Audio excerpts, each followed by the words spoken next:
Shalom, salam sejahtera untuk kita semuanya, pemirsa dimanapun Anda berada. Bersama dengan Departemen Sekolah Sahabat Conference Jawa Kawasan Timur, kita akan belajar bersama dalam diskusi pelajaran Sekolah Sahabat. Saudara, kita telah tiba di pelajaran yang ke-6 dengan judul Menyimpan Harta di Sorga. Namun sebelum kita akan memulai, biarlah kita akan tunduk kepala dan berdoa. Dan doa buka kita akan dibawakan oleh hamba Tuhan, Bapak Pendeta Del Sompotan. Kami persilakan. Baik pemirsa, mari kita berdoa bersama-sama sebelum kita belajar pelajaran ini. Bapa kami yang di sorga, kami datang pada Tuhan, memohon kiranya Tuhan memberkati kami, manakala kami akan membahas dan mendiskusikan pelajaran sekolah sahabat kami. Dengan tuntunan kuasa Roh Kudus saja, firman lewat pelajaran sekolah sahabat ini boleh kami bahas dengan tuntas dan dapat dimengerti dengan baik, sehingga ini boleh menjadi berkat untuk kehidupan kerohanian kami, untuk menjadi pelaku-pelaku firman di mana saja kami berada. Terima kasih Tuhan, Engkau mendengar menjawab doa kami. Dalam nama Yesus kami berdoa. Amin. Amin. Amin. Saudara-saudara sekalian, bersama dengan kita ada para panelis yang akan membantu kita, yang akan memandu dalam pelajaran sekolah sahabat kita. Di paling ujung atau sebelah kanan saya adalah hamba Tuhan Pendeta Del Sompotan, Gembala Jemaat Tanjung Anom. Boleh disapa Pendeta? Shalom pemirsa, Tuhan memberkati kita semua. Kemudian di sebelah saya yang paling ganteng ini, senior kita, hamba Tuhan Pendeta Heri Prastio, Gembala Jemaat Tidar 1. Selamat malam saudara-saudara yang dikasihi oleh Tuhan Yesus. Kemudian yang di samping kiri saya, tentu kita mengenal beliau, seorang yang sangat luar biasa diberkati Tuhan, Bapak Pendeta Tutri Tumangkeng. Beliau adalah Departemen Penata Layanan Conference Jawa Kawasan Timur. Silakan disapa Pak Pendeta. Shalom, Tuhan memberkati kita semua. Baik, saudara-saudara yang dikasihi Tuhan, sekali lagi judul pelajaran sekolah sahabat kita adalah Menyimpan Harta di Sorga.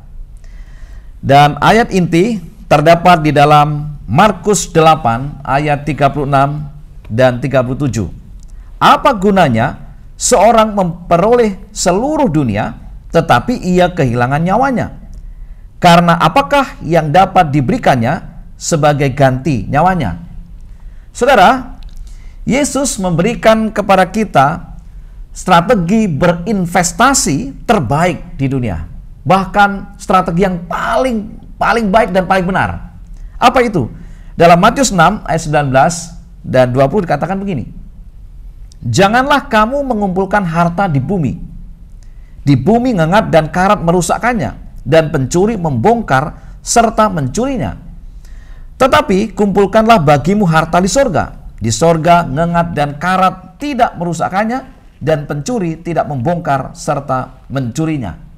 Di pelajaran hari Sabtu dan Minggu akan diulas oleh hamba Tuhan Pendeta Del Sompotan. Kami berikan waktunya, Pendeta Del. Baik, terima kasih Pendeta Daniel Siswanto. Pemirsa yang dikasihi oleh Tuhan Yesus, kita sudah mendengar tadi bagaimana pelajaran sekolah sahabat ini yang judulnya adalah Menyimpan Harta di Sorga, dengan ayat hafalan yang sudah disampaikan tadi. Cara terbaik bagi kita katanya untuk berinvestasi di dunia ini adalah mengikuti cara yang Tuhan Yesus sudah tuliskan di dalam firman Tuhan, yang terdapat di dalam Matius 6 ayat 19 sampai 20, yaitu janganlah kamu mengumpulkan harta di bumi. Di bumi ngengat dan karat merusakkannya, dan pencuri membongkar serta mencurinya. Yang kedua, bagian paragraf yang kedua ini yang paling penting. Tetapi kumpulkanlah hartamu, bagimu harta di sorga. Di sorga ngengat dan karat tidak merusakkannya, dan pencuri tidak membongkar serta mencurinya. Jadi ada sebuah pemaparan dari ayat Alkitab ini, bagaimana dua sisi yang berbeda, yaitu bagaimana seseorang ketika dia berfokus kepada harta duniawi, dan bagaimana seseorang ketika dia berfokus kepada harta surgawi. Kalau dia berfokus pada harta duniawi, maka ujungnya adalah disebutkan di dalam ayat ini, segala sesuatu di dunia ini tidak ada yang abadi. Itu intinya. Pencuri akan datang membongkarnya, ngengat dan karat akan merusakkannya. Artinya tidak ada yang abadi menyangkut harta yang kita kumpulkan di dunia ini.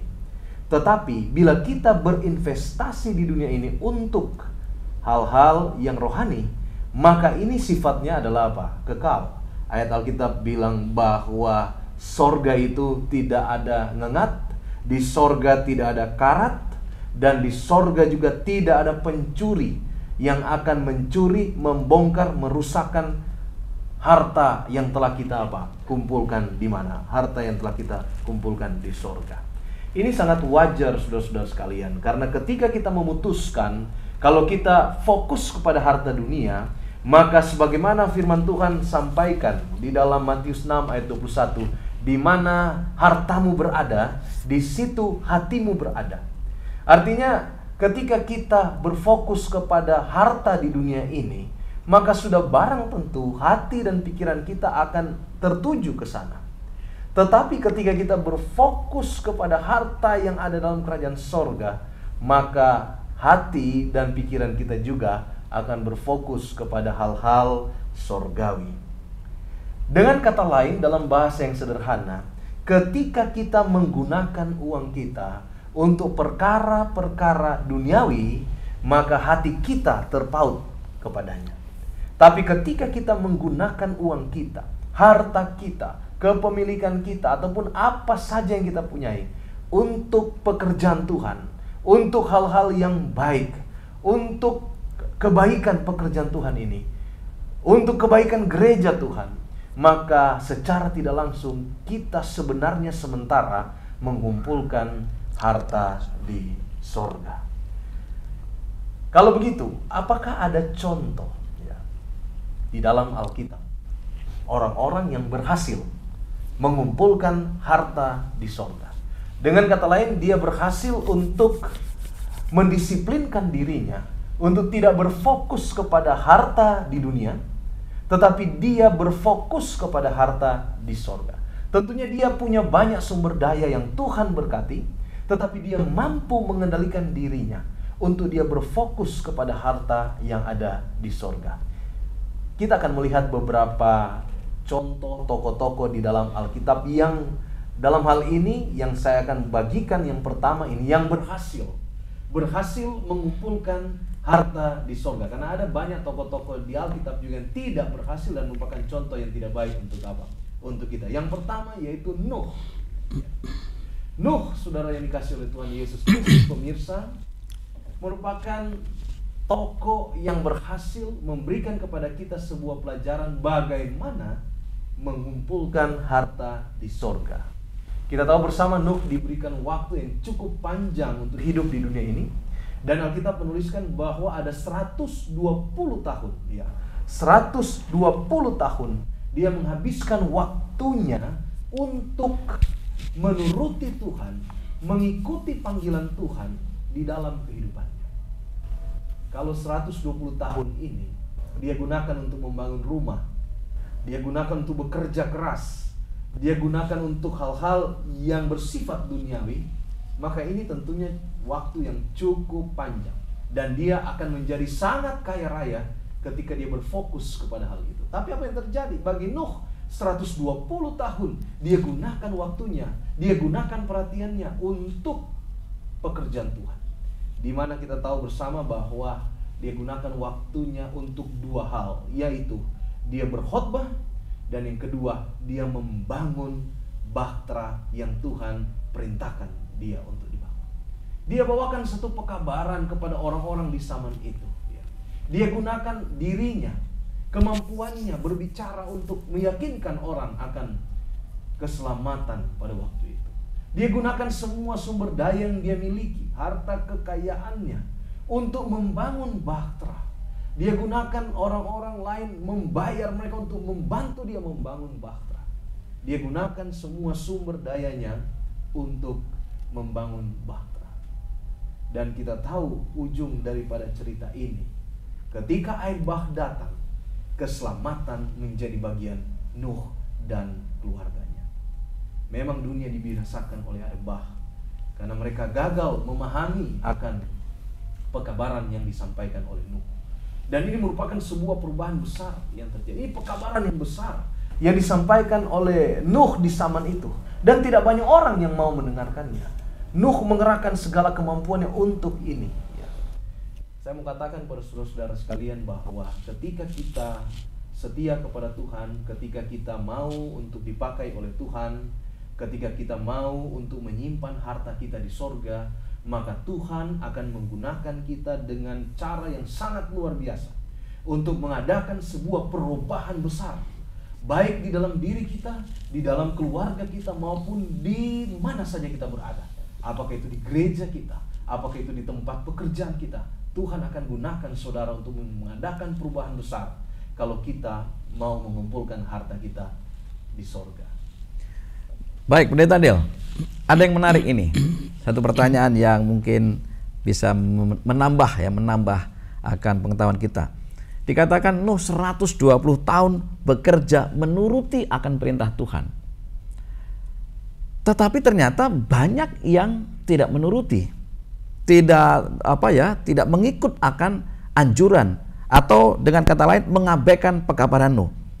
Kira-kira apa penyebabnya sehingga mereka menolak pekabaran daripada Nuh ini? Terima kasih Pendeta Daniel. Hal yang sama sebenarnya terjadi bagi kita di zaman ini. Jadi seperti yang disampaikan oleh Salomo, tidak ada yang baru di atas dunia ini. Semua berulang, pelakunya berbeda-beda. Jadi pekabaran disampaikan dan pilihan ada di tangan orang yang mendengarkan. Seperti pelajaran sekolah sahabat ini, pekabaran disampaikan bahwa mari kita kumpulkan harta kita di sorga. Mari kita simpan harta kita di sorga. Tetapi apakah orang akan mengikuti anjuran Alkitab ini atau tidak? Pilihan ada di tangan orang yang mendengarkan. Demikian pula dengan di zaman itu. Kenapa waktu yang cukup panjang ini, bukan 1 tahun saudara ya, ini 120 tahun. Ini waktu yang cukup panjang. Nuh berkhotbah, Nuh bangun bahtera. Kenapa orang-orang tidak bertobat? Memang kalau kita melihat ada beberapa variabel yang membuat sepertinya Nuh ini, dia sementara berbicara hal-hal yang bagi orang-orang ini adalah omong kosong. Yang pertama adalah orang-orang di zaman itu tidak pernah melihat air hujan turun. Ya. Sudah terlalu panjang mungkin musim kemarau, sehingga ketika Nuh datang dengan pekabaran, ayo bertobat karena dunia ini akan dibinasakan oleh air bah. Jangankan air bah, hujan aja mungkin mereka sudah lama sekali tidak lihat. Dan inilah uniknya ketika kita menyembah Tuhan. Tuhan bekerja dengan cara-cara yang sangat ajaib, dan seringkali pekabaran yang disampaikan ini sesuatu yang tidak mungkin, sesuatu yang sepertinya ini impossible akan terjadi. Tetapi Allah kita adalah Allah yang sanggup merubah hal-hal yang mustahil menjadi tidak mustahil. Jadi bagi orang-orang yang mendengarkan ini akan datang hujan, ini akan dibinasakan oleh bah, ya ini nggak mungkin. Nah inilah ketika seseorang lebih mengandalkan logikanya, maka ini akan sangat bertentangan dengan dengan firman Tuhan atau Alkitab, di mana di sana harus ada iman. Iman adalah dasar dari segala sesuatu. Iman itu adalah melihat yang tidak kelihatan, percaya yang tidak kelihatan. Disinilah kegagalan daripada orang-orang di zaman itu. Ya, fakta-fakta menunjukkan berbeda, tetapi yang Nuh sampaikan berbeda. Ya. Mereka memilih untuk tidak percaya. Yang pasti pelajaran ini dituliskan untuk menjadi pelajaran bagi kita juga. Seperti saya sampaikan tadi, selalu berulang. Hanya pelakunya saja yang berbeda. Jangan sampai pekabaran disampaikan kita tidak mendengarkan karena kita menganggap ini sesuai fakta, ini nggak mungkin ini. Ingat peristiwa Nuh, tidak mungkin memang, tetapi itu terjadi kalau Tuhan sudah Tuhan sudah sampaikan. Ya. Saya kira itu Pendeta Daniel. Baik, terima kasih Pak Pendeta Del. Jadi betapapun sulit kita menerima perintah Tuhan, kuncinya adalah tetap ikuti. Sebagaimana Nuh mengikuti, walaupun orang banyak tidak mengikuti akan ajaran tersebut. Saudara, kita akan masuk di pelajaran hari Senin dan juga di pelajaran hari Selasa.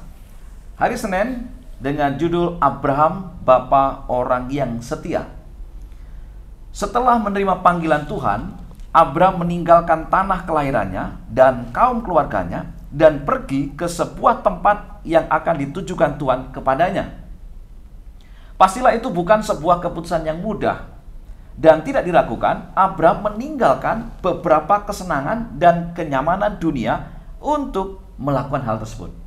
Pak Pendeta Tutri, meninggalkan kenyamanan, meninggalkan keamanan, bahkan mungkin meninggalkan jabatan dan seterusnya hanya untuk mengikut panggilan Tuhan. Kira-kira kisah apa yang bisa Pak Pendeta sampaikan kepada pemirsa tentang Bapak Abraham sebagai Bapak orang yang setia ini? Silakan. Oke, baik. Terima kasih Pendeta Daniel. Jadi host kita saat ini adalah Pendeta Daniel Siswanto ya. Hamba Tuhan ini adalah Gembala Jemaat di Putra Agung dan Maranatha. Kita bersyukur oleh karena kita kembali belajar bersama, sehingga kita boleh memaknai ya. Saya melihat apa yang sudah disampaikan Pendeta Del, ini ketaatan, penurutan ya. Itu aja sebenarnya kita lakukan sehingga hati Tuhan senang. Tapi kalau kita lihat sekarang pelajaran kita ini, contoh sekarang ini mengenai Abraham, ini bukan sekedar cerita tapi fakta ya. Fakta sejarah mengungkapkan melalui firman Allah tentang Abraham. Tadi sudah disampaikan oleh Pendeta Daniel ya. Dia sudah nyaman di sana. Kenapa dia nyaman? Dia orang kaya kok. Bapaknya kan pengusaha ya. Bagaimana mungkinlah orang yang sudah nyaman, enak bersama keluarganya, orang tuanya baik, sanak saudaranya sudah kenal tentang keluarga Abraham ini, karena mereka juga keluarga yang populer di tanah itu. Tapi ketika Tuhan memanggil dia, coba bayangkan ini keputusan bagi saya ini, kalau saya ya, mikir-mikir dulu, ya perlu pertimbangan, nanya sini, nanya sana. Tapi saya lihat Abraham, dia langsung mengambil keputusan ya final untuk mengikuti panggilan Tuhan. Coba perhatikan di sini ya. Allah memanggil Abraham dalam kondisi dia nyaman. Tadi kan nyaman, enak, dia aman. Mau mikir apa dia pengusaha, orang tuanya dia sudah banyak keluar sana. Tapi ketika ada panggilan, bayangkan saja kita berimajinasi lah. Dia berani meninggalkan zona nyaman. Satu lagi yang memang mengerikan ini, Tuhan panggil dia enggak bilang Abraham keluar ini tempatmu, Abraham pergi ke tempat enggak. Kalau kita katakanlah kita pendeta, ketika kita mutasi dipindahkan, sudah tahu, oh kamu ke Bali, kamu sudah ada tempat di sana pastori. Ini enggak ada loh. Jadi oleh karena itu kita harus akui ya ungkapan Alkitab bahwa Abraham ini adalah orang yang setia. Dan jangan lupa, kesetiaan Abraham ini bukan sekedar melihat fakta yang dia lihat saat itu, tapi dia tetap bergantung kepada Allah dan dia yakin ya. Dia yakin bahwa apapun yang Tuhan katakan, kalaupun mungkin itu bertentangan dengan logikanya, seperti tadi sudah dijelaskan kan, mana mungkin contoh ya, orang mau percaya bagaimana? Belum pernah lihat air kok, belum pernah lihat hujan, tiba-tiba bilang air bah. Sama dengan Abraham. Tapi saya bersyukur Abraham mengambil keputusan yang tepat. Nah, saya coba bandingkan dengan keponakannya, kan keponakannya kan ikut kan? Ya, ya. Nah, saya melihat juga ini luar biasa. Saya tidak tahu apakah kita bisa praktekkan ini. Coba Abraham, ya dia kan paman. Lot ini kan keponakan, harusnya suka-suka dia. Bos, yuk ke sana ya, saya di sini. Tapi enggak, dia kasih pilihan. Nah, itu kembali kepada pelayan tadi. Kita diberikan kebebasan penuh untuk memilih. Tapi jangan lupa bahwa Tuhan sebenarnya sudah memberikan pertimbangan bagi kita untuk pilihan terbaik. Nah, sayang kita kadang-kadang ya salah pilih seperti Lot ya, apa yang terjadi. Tapi oleh karena kesetiaan Abraham, penurutan dan ketaatan dia kepada Allah, ketika dia juga diberkati dan Abraham sangat dikenal, dan itu janji ya, Kejadian 12 kan ayat 1-3. Kamu menurut, namamu apa? Terkenal, bangsa jadi besar dan kamu diberkati. Dan orang sudah mengenal Abraham sehingga disebut orang bapak percaya. Nah, ketika Lot ya dalam akhirnya pilihannya salah. Dan akhirnya dia punya hidup seperti itu, tapi Abraham datang untuk menolong. Dan raja, kalau ceritanya raja ini kan, langsung kena Abraham, bebas dia. Artinya kesetiaan kita, penurutan kita kepada Tuhan, berkat yang kita miliki ini adalah berkat bagi orang lain. Alkitab menjelaskan berkat yang Tuhan percayakan bagi kita, ini penatalan juga, berkat yang Tuhan percaya bagi kita, itu semata-mata bukan kita punya, ada hak orang lain di sana. Nah, ini dibuktikan dalam sejarah ini, akhirnya Lut menjadi berkat dari Abraham punya penurutan dan kesetiaan. Itu kira-kira pendeta. Ya, sedikit Pak Pendeta. Bagaimana dengan konsep menyimpan harta di sorga? Kalau Abraham tadi karena menurut dan akhirnya dia diberkati, kemudian Lot tadinya dia juga menurut, namun dengan pilihan yang salah dan berdampak tidak baik pada Lot dan juga keluarganya. Artinya keputusan itu sangat penting. Kira-kira di mana letak menyimpan harta di sorga yang Abraham tampilkan, dan di mana letak menyimpan harta di sorga yang Lot juga tampilkan, Pak Pendeta? Ya. Oke, terima kasih. Pertanyaan ini pertanyaan klasik juga ya, kan rutin. Tadi sudah dijelaskan oleh Pendeta Dale ya. Jadi apa yang kita lakukan untuk Tuhan ya. Jadi menyimpan harta di sorga itu bukan invest kayak di dunia, taruh duit, bukan. Tapi apa yang kita lakukan ini pilihan kita. Karena kita sudah tahu kan, seperti sejarah dalam kitab. Jadi apa yang kita lakukan untuk Tuhan melalui gereja. Jadi yang pertama kita akui Allah dulu. Apa yang dia katakan itu benar. Oke, kita sudah ayat sudah dijelaskan oleh pendeta. Sehingga Abraham ngikut ya. Iya, dia sudah tahu, dia bahkan dia belum lihat di sorga kok. Mereka kan masih pikir apa. Tapi pada saat Allah lakukan itu kepadanya, dia terima. Dia mengakui Allah, dia turut. Nah, akhirnya itu bagian contoh kita. Sekarang kita ya, kita punya talenta. Ya, ketika kita terapkan itu dalam gereja, lalu kita lakukan itu dengan tulus, itu satu harta di sorga. Itulah berkat yang Tuhan berikan. Jadi kenikmatan berkat bukan sekedar bicara tentang harta, tapi kenikmatan berkat yang Tuhan berikan bagi kita. Apa yang Tuhan percayakan bagi kita, karena kita adalah milik Tuhan, kita serahkan kepadanya. Itu salah satu indikasi bahwa kita sudah menyimpan harta di sorga. Lut juga demikian, pada awalnya seperti itu dia lakukan karena dia mengikuti pamannya. Tapi pada akhirnya, nah kita bersyukur dan saya pastikan bahwa Lut bertobat. Ketika dia bertobat, dia melihat juga apa? Pamannya. Makanya perlu ada idola di sini, ada panutan. Kita juga tentunya perlu. Kita sebagai gembala di gereja sebagai panutan juga. Siap. Itu kira-kira bukan hanya sekedar udah kasih persembahan itu kita punya harta di surga. Enggak. Apa yang Tuhan percayakan bagi kita dan kita lakukan untuk Tuhan melalui gerejanya, melalui keluarganya, itu satu di antara indikasi bahwa kita sudah menyimpan harta di surga. Itu kira-kira pendeta. Baik, Pak Pendeta. Jadi bisa sedikit saya simpulkan bahwa keputusan Lot memilih tempat Sodom dan Gomora sebenarnya satu keputusan yang sangat berbahaya. Walaupun pada akhirnya ia sadari itu, Tuhan menolong dia dan Lot akhirnya diberkati juga. Kita beralih kepada pelajaran hari Rabu. Dari seorang penipu menjadi pangeran. Pak Pendeta Heri, Yakub dikatakan membuat keputusan yang salah ketika ia berkonspirasi dengan ibunya dalam upaya menipu ayahnya untuk memperoleh berkat. Akibatnya, ia harus melarikan diri dari rumah untuk menghindari Esau yang marah. Dan sejak saat itu, dia tidak pernah lagi bertemu dengan ibunya. Yang menarik adalah, pada akhirnya, kita mengenal Yakub sebagai salah satu bapa bangsa Israel yang disebut-sebut. Ya. Kemudian, bagaimana sebenarnya kisah selengkapnya dengan konsep perubahan dari Yakub ini yang tadinya seorang penipu menjadi seorang pangeran. Silakan Pak Pendeta. Terima kasih. Dari awal tadi saya perhatikan pengalaman atau contoh-contoh yang sudah dinyatakan oleh Alkitab, baik itu Nuh, Abraham maupun Lot.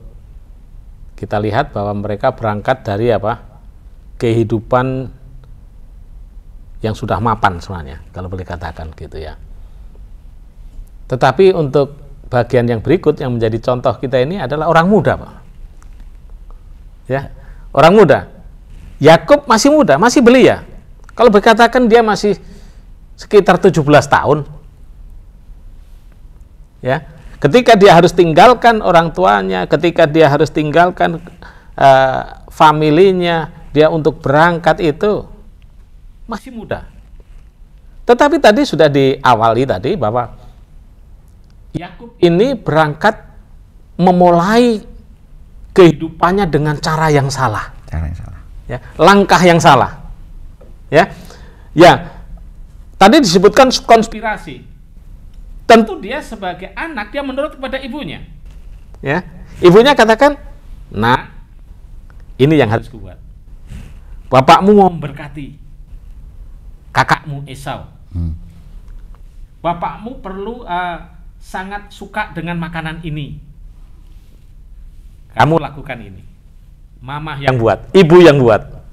Lalu disodorkan oleh si Yakub kepada bapaknya, kepada Ishak kan.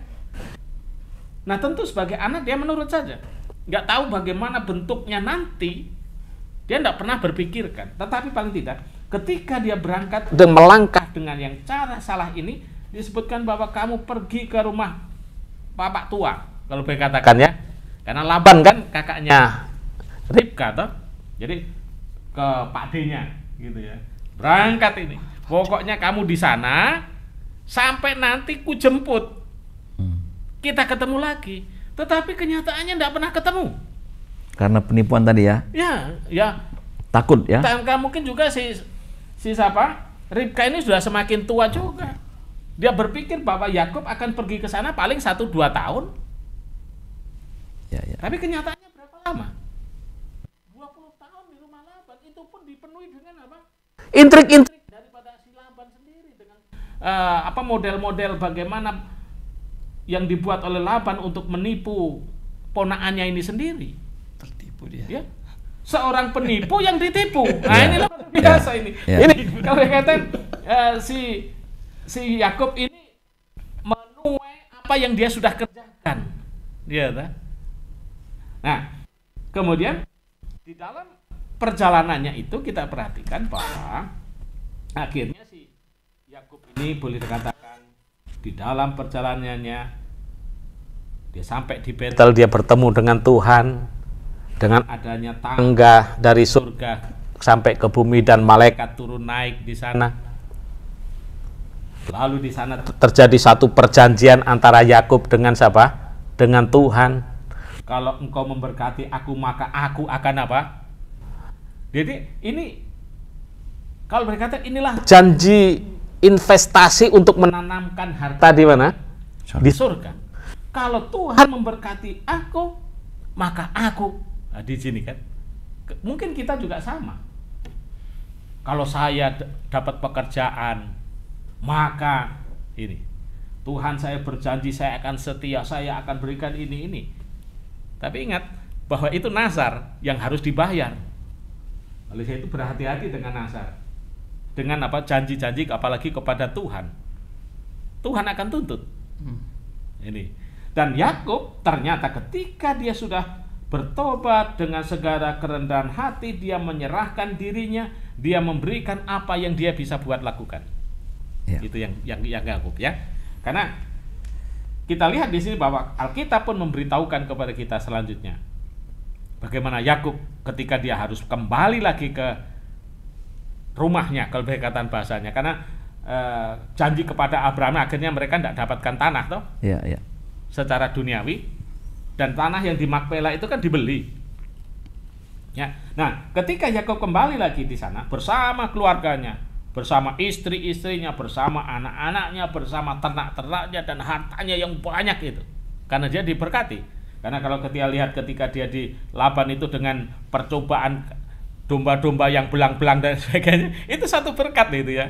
Dan dia makin banyak. Nah, kemudian ketika dia perjalanan itu di Sungai Yabok itu dia yang menjadi titik balik pertobatannya yang luar biasa di Sungai Yabok itu. Ya. Dengan kata lain, waktu dia meninggalkan rumah, kan dia nggak punya apa-apa. Ya, betul. Posisi sebagai seorang penipu. Ya. Ketika ia bertobat, ia kembali lagi dengan ke tanah Kanaan dengan diberkati luar biasa. Ya. Baik, kita masuk ke hari Kamis, Pak Pendeta. Ya. Musa di Mesir. Selama bertahun-tahun, Musa dilatih di istana kerajaan Mesir. Dalam Kisah Para Rasul 7 ayat 22 dikatakan, dan Musa dididik dalam segala hikmat orang Mesir dan ia berkuasa dalam perkataan dan perbuatannya. Tetapi pada akhirnya Musa lebih memilih untuk melayani Allah, menginvestasikan dirinya untuk kerajaan surga. Bagaimana kisah selengkapnya? Silakan Pak Pendeta. Ini menarik lagi nih, Pendeta. Kenapa? Ini orang muda lagi. Tadi Yakub orang muda, ini Musa juga orang muda. Ya. Tetapi berangkatnya, melangkahnya berbeda. Kalau tadi langkah yang salah, Yakub. Kalau Musa ini kita perhatikan bahwa mulai dari nol, atau bahkan ketika dia ditemukan oleh putri Firaun untuk diserahkan kepada ibunya untuk dipelihara, dia dijaga oleh ibunya kurang lebih 12 tahun. 12 tahun. 12 tahun. Jadi pendidikan orang tuanya 12 tahun ya? Ya, 12 tahun saja.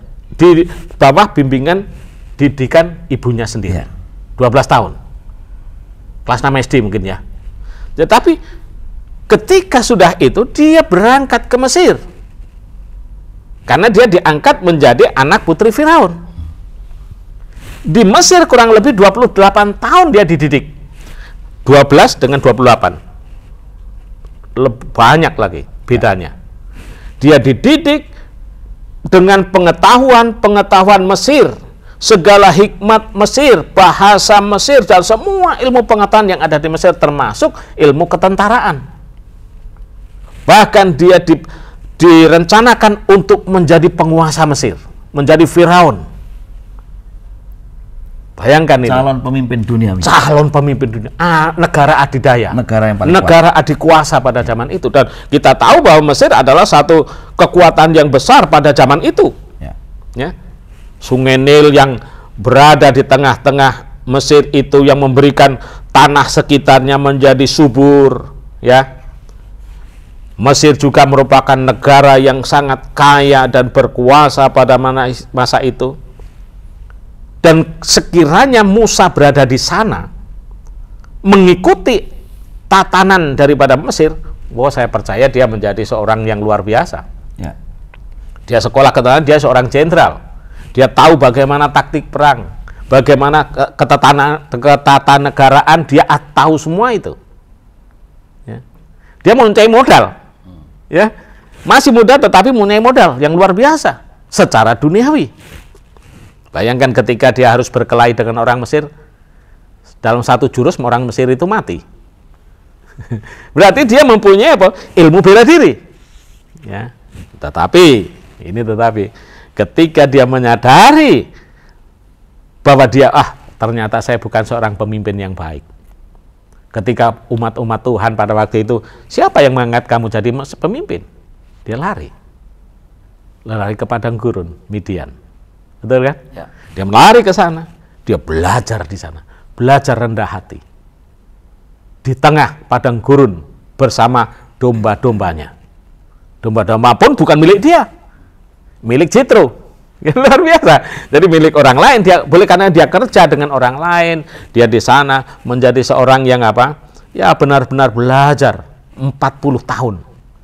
Bayangkan, bukan waktu yang singkat. Ya. Jadi ini 40 tahun dia belajar di mana? Di padang gurun, 40 tahun tadi dia Mesir, sudah 80 tahun. Pada akhirnya 120 tahun dia harus mencapai Kanaan nantinya, ketika dia Tuhan percayakan kepada dia. Sama dengan Nuh tadi 120 tahun juga. Hanya kalau Nuh kan istilahnya hanya satu fokus saja buat bahtera. Ini tidak. Dibagi menjadi tiga kategori di dalam perjalanan kehidupannya. Masa mudanya, masa dia menjadi gembala, dan kemudian masa kepemimpinan dan sukses. Ini yang luar biasa. baik, dengan kata lain begini, kita melihat bagaimana perjuangan daripada Musa ini. Secara duniawi ia memiliki kesempatan untuk menjadi pemimpin hebat duniawi. Ya. Tetapi ketika Tuhan memanggil dia untuk, kalau dalam konteks menyimpan harta di sorga, dia tinggalkan itu. Betul. Dia mulai melayani Tuhan. Ya. Karena kan di dalam buku Ibrani pasal 11 itu kan disebutkan dia lebih memilih, gitu kan? Lebih memilih untuk suka menderita sengsara bersama umat-umat Allah daripada menikmati kesenangan dosa di Mesir. Ya, ya. Inilah investasi harta di surga ya. Di situ betul. Baik, terima kasih Pak Pendeta Heri. Nah, saudara-saudara yang dikasih Tuhan, kita sudah memasuki bagian akhir daripada pelajaran sekolah sahabat kita. Saya akan meminta satu closing statement dari Pak Pendeta Dil. Kira-kira Pak Pendeta Dil, apa yang bisa Pak Pendeta Dil rangkumkan dari pelajaran hari Sabat dan juga hari Minggu? Silakan Pak Pendeta. Baik, terima kasih Pendeta Daniel. Pemirsa, kita dapat rangkumkan bahwa pelajaran ini sangat penting untuk menolong kita, untuk mengalihkan fokus kita yang mungkin masih kebanyakan orang berfokus untuk menyimpan harta di dunia. Lewat pelajaran ini, pemaparan contoh-contoh tokoh-tokoh dalam Alkitab menolong kita paling sedikit, mari kita mengalihkan pandangan kita untuk menyimpan harta kita di mana? Di surga. Bagaimana caranya? Apa yang ada pada kita, sisihkan, bagikan itu untuk membantu pekerjaan Tuhan. Di mana pekerjaan Tuhan ini akan kekal sampai dalam kerajaan surga. Saya kira itu Pendeta Daniel. Terima kasih Pak Pendeta. Kita ke kata penutup dari Pak Pendeta Tutri, di mana tadi kita sudah belajar tentang Abraham, kita juga sudah belajar tentang Lot. Kira-kira apa closing statement dari pelajaran ini, Pak Pendeta? Iya, terima kasih. Jadi apapun yang disampaikan Tuhan kepada kita, kita harus mentaati. Tapi yang pertama kita akui dulu ya. Kalau kita tidak mengakui Allah adalah pemilik, pencipta, penyedia, nggak mungkin kita ikut. Ya. Jadi kita datang dulu kepada pengakuan akan Allah sesungguhnya, dan apapun yang disampaikan maka kita akan apa? Patuh. Nah, jangan lupa kita juga adalah penata layanan. Jadi kita ini hanya pengelola. Lalu kita ini juga cuma sekedar menjaga milik dia. Jadi kalau dia sudah katakan kembalikan, ya kita kembalikan. Kalau dia katakan lakukan ini, kita lakukan itu. Yang paling pertama adalah pengakuan dulu. Pengakuan kepada Allah. Ketika kita mengakui dia, maka apapun yang dia katakan, kita harus apa? Lakukan itu. Itu kira-kira Pendeta. Terima kasih. Baik, terima kasih Pak Pendeta Heri. Kita tadi mempelajari bagaimana Yakub, seorang penipu, tapi akhirnya menjadi seorang pangeran, dan juga Musa, dari seorang pemimpin yang sebenarnya sangat luar biasa secara duniawi, tetapi ia meninggalkan dan beralih kepada panggilan surgawi. Apa closing statement dari Pak Pendeta? Ada dua hal yang saya mau berikan. Yang pertama yaitu, meskipun kita ini memiliki kesalahan, meskipun langkah kita mungkin juga salah, ya. Karena ada sering kita pun juga melakukan hal yang sama. Namun perlu diingat bahwa Allah tetap memberkati kita. Allah tetap menjaga kita. Namun akan lebih baik lagi ketika kita melangkah dengan benar. Nah, di situ. Itu yang pertama. Yang kedua, dari sudut pandang dunia, dari sudut pandang duniawi ini, Musa ini sebenarnya seorang yang harusnya tinggal di Mesir, menikmati segala sesuatunya dengan bebas, ya, apapun. Namun kita lihat di sini bahwa Musa sebagai bagian daripada anak Allah, dia lebih memilih berinvestasi bersama Tuhan. Amin. Sekalipun secara duniawi dia tidak menikmati. Ya. Sekalipun mungkin dia harus menghadapi tantangan yang besar, namun kita lihat bahwa Musa sebagai contoh dari seorang pemimpin yang luar biasa, seorang yang sabar, ya, seorang yang diberkati, bahkan salah satu manusia yang sudah ada di surga, Musa. Itulah yang menjadi pelajaran kita tentunya.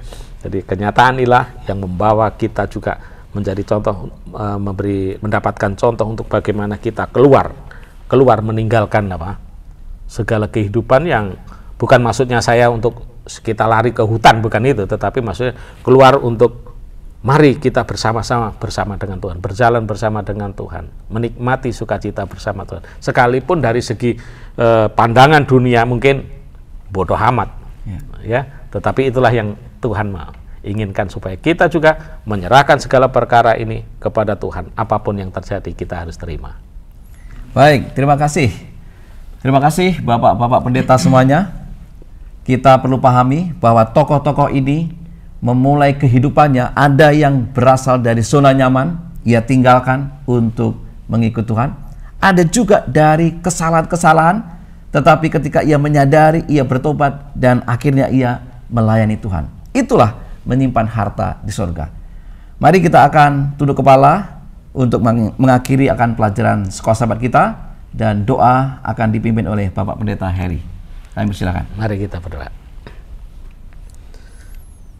Bapa, sungguh luar biasa melalui pengalaman, contoh-contoh untuk kami belajar dari para pahlawan iman yang sudah kami pelajari, bagaimana mereka telah meninggalkan kehidupan duniawi ini, meninggalkan kekayaan duniawi ini, meninggalkan satu kehidupan yang dipandang oleh duniawi adalah satu kehidupan yang enak, namun mereka lebih telah mengambil satu keputusan untuk bersama dengan Tuhan, untuk menginvestasikan hidup mereka, menginvestasikan segala perkara ke dalam tangan Tuhan. Amin.